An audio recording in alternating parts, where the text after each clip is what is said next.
Nagkabalikan na ba sina Casey Concepcion at ex-boyfriend niyang si Ali Borromeo?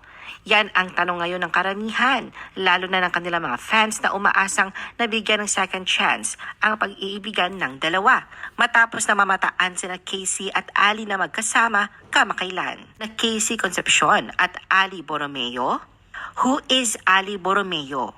Kilala ang pangalan sa larangan ng sports. Ang 41 years old na si Alexander Charles Luis Ali Borromeo ay isang former American-born Filipino footballer na naglaro bilang isang depensa para sa national team ng Pilipinas. Siya ay biological son ng prominent Australian businessman na si Marcus Blackmore.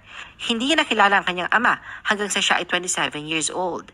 Isa sa kanyang mga stepsister ay ang fashion designer na si Imogen Meroni. Si Ali ay unang nag-aral ng gymnastics at kahit golf, ngunit lumipat sa mga team sports. Pinili niya ang football at iniwan ang iba. Inisip ni Ali na walang kinabukasan sa football dahil hindi ito sikat noon.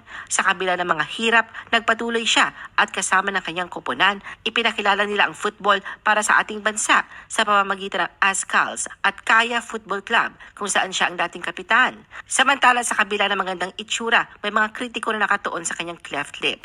Hindi ito nakapagpigil kay Ali na isang proud ambassador ng Operation Restore Hope, isang Australian surgical charity na tumutulong sa mga batang Pilipino na may cleft lip at palate condition. Ali and Casey's past relationship. Ang pangalan ni Ali ay kilala hindi lang sa sports, kundi maging sa showbiz dahil sa relasyon nila noon ni Casey Concepcion. Nagsimula silang mag-date noong April 2016 at naging magkasintahan matapos ang madalas na pagkikita. Pero bago si Ali, sa pagkakaalam ng publiko, may 5 nang naging boyfriend si Casey. Ito ay ang singer na si Rico Blanco, ang director turned politician na si Lino Cayetano, ang kapamilya actors na sina Piolo Pascual at Paulo Avellino, at ang pinakahuli at ang French filmmaker businessman na si Pierre Plassard. Sa panahon ng kanilang relasyon ni Ali, ay very vocal si Casey sa pagsasabing natagpuan niya kanyang perfect match sa katauhan ni Ali. Sinabi rin ni Casey na sila ni Ali ay magkakilala na noon bago pa sila mag-reconnect noong unang bahagi ng 2016. Katunayan, 13 years old lamang daw siya nang makilala si Ali. Sa paglipas ng panahon sa hindi inaasahang pagkakataon, nagkita ulit sila sa pamamagitan ng common friends. Sa tinakbo ng kanilang relasyon, inilarawan ni Casey si Ali bilang very thoughtful and inspiring boyfriend. Pumupunta sila sa gym at tinutulungan siya dito na mag-gym ng tama. Mahilig din sila sa food, trips, travel at pakikipag-usap. Dahil dito, nagkakaroon sila ng magagandang usapan na nagpapatibay sa kanilang samahan. Ngunit higit sa lahat, pinahahalagahan ni Casey kung paano agad na nakuha ni Ali ang pagtanggap ng kanyang pamilya, lalo na ng inang si Sharon Cuneta. Idinagdag ni Casey na family guy si Ali at ito ang talagang isa sa katangiang nagustuhan niya rito. Noong magkasintahan sila, parehong may basbas na kanilang pamilya ang kanilang relasyon. Ngunit noong March 2018, kinumpirma na Casey at Ali ang kanilang hiwalayan. Tinuturo nilang dahilan sa desisyong maghiwalay muna ng landas ay upang mapagtuunan ng pansin ang kanilang karera at negosyo. Sinabi ni Casey na maayos ang 2 taon nilang relasyon, pero may mga bagay raw na hindi nila maiwasang mangyari. Nais silang bigyan ng espasyo ang isa't isa upang magawa ang mga gusto nilang gawin para sa ikabubuti nila pareho. Kaugnay ng kanilang break-up, nag-post si Casey ng black and white photo nila ni Ali. Sa caption, matalinhagang sinabi ni Casey na kahit hindi na sila, ay hindi pa rin niya isinasara ang pinto sa posibilidad na magkabalikan silang muli. Ipinahiwatig noon ni Casey na maayos ang hiwalayan nila ni Ali at timing lamang ang naging issue nila. Anya, if the stars choose to align us together again in the future, then why not? Who knows what will happen? Timing is everything. Sa kanyang sumunod na pahayag, sinabi ni Casey na bagamat nag-move on na siya, patuloy pa rin siyang susuporta kay Ali.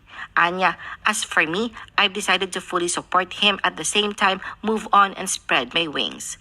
Kung pagbabasihan ang pahayag nito ni Casey, tila masasabing maayos ang pag-uusap nila ni Ali tungkol sa kanilang paghihiwalay. Halos ganito rin kasi ang sinabi ni Ali sa tuwing nakakapanayam kung saan ay binanggit niya ang pagtutok nila ni Casey sa kanilang personal career. Casey's relationships after Ali. Sa pagtatapos ng relasyon nila ni Ali, agad na nakahanap si Casey ng bagong pag-ibig. Ito ay sa katauhan ng ex-boyfriend na si Pierre Emmanuel Plassard. Noong August 2018, nang ibida ni Casey ang pagbabalikan nila matapos maghiwalay ng 5 taon dahil sa kanilang long-distance relationship. Ngunit umugong ang balitang nauwi muli sa hiwalayan ang relasyon ng dalawa na mag-post sa Instagram si Casey noong July 2019 at ginamit ang caption na "We Single Ladies". Napansin din ng netizens na tumigil na sa paglalike si Casey sa mga post ni Pierre na lalong nagpalakas ng suspetsyang naghiwalay na nga ang dalawa. Kasunod nga nito ay ang pagkakaunay naman ni Casey sa vocalist ng international pop group na The Black Eyed Peas na si Apple the App. Matatandaan na naging bukas si Apple sa pagsasabing crush niya si Casey pero hindi pa sila personal na magkakilala noon. Binunyag din niya na dati siyang nanligaw kay Casey. Medyo huminto lang daw siya sa pagtitext nang malamang may nobyo ito. Pero nanatili naman daw na sila magkaibigan na dalawa. At bandang December 2019, nang muling nabuhay ang ugnayan na Casey at Apple na ilang beses silang namataang magkasama pero walang pag-amin ang dalawa tungkol sa paglilink sa kanila. Sa pananahimik ng love life ni Casey, noong January 2023 nang magsimula ang pag-isipan na may nagpapasaya na sa kanyang puso matapos ang ilang taon niyang pagiging single, nang naispatan siya kasama ang Filipino-Swiss boyfriend na si Mike Withrick sa Ayala Alabang Market. Nahagip din ng kamera si Mike sa bahay ni Sharon nang ganapin ang birthday celebration ng megastar noong January 7, 2023. Gayon pa man sa maraming pagkakataon, namamataan sina Casey at Mike na magkasamang mula sa post ng iba. Wala rin silang official admission ukol sa kanilang relasyon. Bakas na maingat si Casey sa pagkikwento ukol sa kanyang buhay pag-ibig.